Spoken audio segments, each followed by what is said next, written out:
کہ دین اسلام یہ صرف مذہب نہیں ہے، دھرم نہیں ہے۔ دین اسلام کو اگر کوئی مذہب مانتا ہے، صرف دھرم سمجھتا ہے،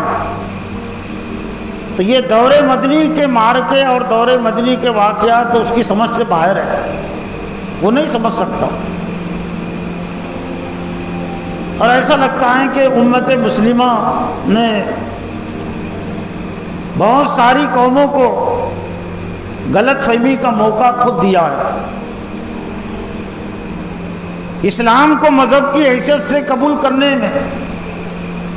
یا دھرم کی حیثیت سے اس کا تعارف پیش کرنے میں بہت سارے افراد کو، بہت ساری قوموں کو ہم نے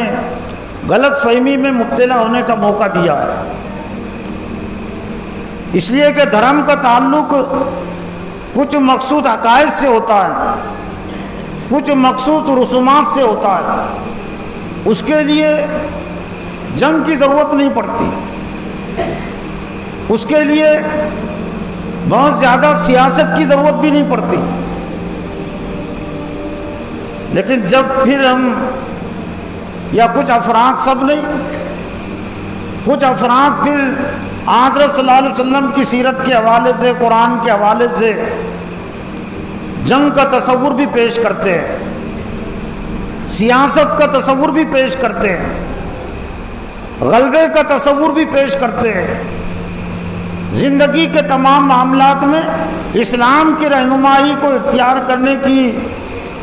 دعوت دیتے ہیں۔ تو پھر وہ افراد اور وہ پارٹیاں جو اسلام کو صرف دھرم کے طور پر سمجھتی تھی، یا وہ مسلمان صرف اسلام کو دھرم کے طور پر، مذہب کے طور پر قبول کیے ہوئے تھے، دونوں میں ایک اختلاف پیدا ہو جاتا ہے۔ لیکن اس اختلاف کو اگر ہم قرآن مجید کے ذریعے سے، نبی صلی اللہ علیہ وسلم کی زندگی کے ذریعے سے اور اسلام کی صحیح حیثیت کو اگر ہم اپنے آپ پر پیش کریں، لوگوں کے سامنے پیش کریں، تو یہ اختلاف اور یہ غلط فہمی بہت جلد دور ہو سکتی ہے۔ اسلام کے مخالفین اور دشمن تو رہیں گے، لیکن کم از کم غلط فہمی ان کو نہیں رہیں گی کہ اسلام جب سیاست کی بات بھی کرتا ہے، حکومت کی بات بھی کرتا ہے، تو ان کو غلط فہمی نہیں رہیں گی۔ اس میں فیصلہ کن جو دور ہے حضرت صلی اللہ علیہ وسلم کا، جس میں اسلام کے غلبے کی علمی رہنمائی بھی ہے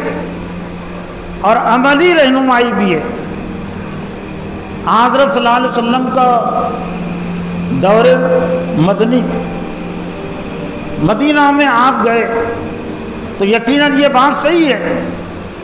کہ مدینہ کو فتح کرنے کے لیے جنگ نہیں کرنی پڑی، جنگ نہیں ہوئی، تلوار نہیں چڑھی مدینہ کو فتح کرنے کے لیے، مدینہ اسلام کی دعوت سے فتح ہوا ہے،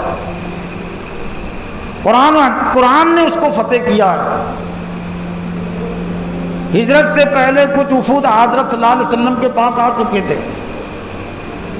اور پھر 12 ہجری میں ہجرت سے 1 سال پہلے جو 12 افراد پر مشتمل ایک وفد تھا، ان سے اللہ کے رسول نے بیعت بھی کی تھی، اور انہوں نے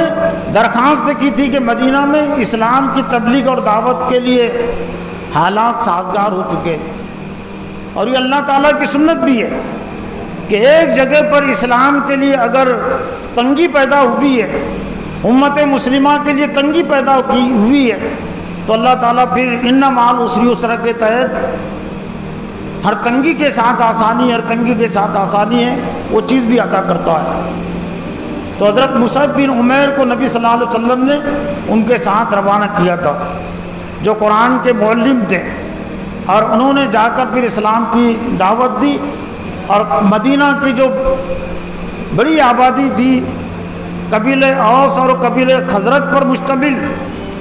تو ایک طرح سے یہ دونوں ہی قبیلوں کی اکثریت نے اسلام قبول کر لیا، اور نبی صلی اللہ علیہ وسلم کو انہوں نے دعوت دی۔ لیکن یہاں پر بھی کچھ لوگ غلط فہمی میں پڑ جاتے ہیں یا امت کو ڈالتے ہیں کہ یقیناً مدینہ دعوت سے فتح ہوا ہے، اسلام کو مرکز صرف اسلام کی دعوت کے ذریعے سے مل گیا مدینہ میں، لیکن اس مرکز کی حفاظت کے لیے اور پھر اس مرکز کے ذریعے سے پھر دوسرے علاقوں میں اسلام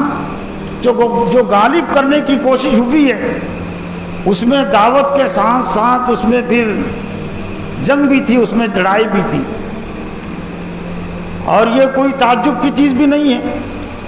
اگر ہم اسلام کو صحیح طور سے اگر پیش کرتے کہ اسلام مذہب نہیں ہے، اسلام ضابطۂ زندگی ہے، دستور زندگی ہے، نظام زندگی ہے۔ اس لیے شاہ ولی اللہ محدث رحمۃ اللہ علیہ نے جو اسے ہندوستان کے تھے اور انہوں نے بہت اچھا ترجمہ کیا تھا، کانچ کے بعد کے علماء بھی اس کو باقی رکھتے، تو اس طرح کی غلط فہمیوں سے ہم کو نہیں گزرنا پڑتا۔ شاہ ولی اللہ محدث رحمۃ اللہ علیہ جو 13ویں صدی عیسوی کے عالم دین گزرے ہیں، انہوں نے دین کا ترجمہ اسٹیٹ سے کیا، آج بھی کتابوں میں موجود ہے۔ اسٹیٹ کہتے حکومت، اور بالکل صحیح ترجمہ کیا۔ جماعت اسلامی جب قائم ہوئی 1941 میں، تو جماعت اسلامی کا جو نصب العین متعین کیا گیا تھا ہندوستان کی پس منظر بالکل صحیح تھا، اور ابھی تک بھی باقی رہتا، تو میرا اپنا احساس یہ کہ وہ اقامت دین سے بھی کچھ کم نہیں ہوتا۔ حکومت الہیہ کا قیام، حکومت الہیہ کا قیام اور اقامت دین ویسا دیکھا جائے تو کوئی الگ چیز نہیں ہے۔ دین کو قائم کرنے میں حکومت الہیہ بھی شامل ہوتی ہے، اس لیے کہ کوئی بھی طریقہ زندگی دنیا میں اس وقت تک پورے طور سے قائم نہیں ہوتا جب تک کہ اس کے ساتھ سیاسی طاقت اور قوت نہ ہو، پولیس اور فوج اس کے ساتھ نہ ہو۔ اور اگر ہم دین اسلام کا یہ تعارف پیش کرتے تو کون سا ایسا عقل مند ہوتا، کون سا ایسا سوچنے سمجھنے والا ہوتا کہ اسلام نے جب دین اور ایمان کے حوالے سے طاقت اور قوت کی بھی بات کی ہے، پولیس اور فوج کی بھی بات کی ہے، تو اس کو غیر ضروری چیز سمجھتا، اس کو انصاف کے خلاف سمجھتا، عقل کے خلاف سمجھتا، عدل کے خلاف سمجھتا۔ بلکہ اگر کسی نظام اور نظریے کے ساتھ کہ وہ نظام اور وہ نظریہ جو اپنے ساتھ حکومت کی دعوت بھی رکھتا ہے، تعلیم بھی رکھتا ہے، لیکن اس کے ساتھ وہ لڑنے کی تعلیم نہیں رکھتا، اس کے ساتھ پولیس اور فوج کی وہ تعلیم نہیں رکھتا، تو کم عقل والا بھی یہ سمجھے گا یہ ایسا کیسے نظام ہو سکتا ہے، بغیر پولیس اور فوج کے کیسا نظام چل سکتا ہے۔ آج بھی دنیا میں کوئی نظام ایسا نہیں ہے کہ جو بغیر پولیس اور فوج کے چلے۔ ہاں یہ اور بات ہے کہ اسلام کے علاوہ جو دوسری حکومتیں ہیں، جو نظام باطل ہے، وہ صرف اور صرف طاقت اور قوت کی بنیاد پر چلتے ہیں، وہ ظلم زیادتی کی بنیاد پر چلتے ہیں۔ لیکن اسلام نے طاقت اور قوت حاصل کرنے کی اگر تعلیم دی، اس کا حکم دیا، تو اس کے پیچھے جو مقصد ہے وہ یہ کہ دنیا سے ظلم اور ستم کا خاتمہ ہو اور عدل و انصاف کا قیام ہو۔ آج بھی عدل و انصاف کو قائم کرنے کے لیے اس کا سہارا لینا پڑتا ہے نا۔ فسادات ہوتے ہیں ہندوستان میں بھی، تو جو لوگ یہ طاقت اور قوت کو عدل و انصاف کے خلاف سمجھتے ہیں، پولیس اور فوج کو امن کے خلاف سمجھتے ہیں،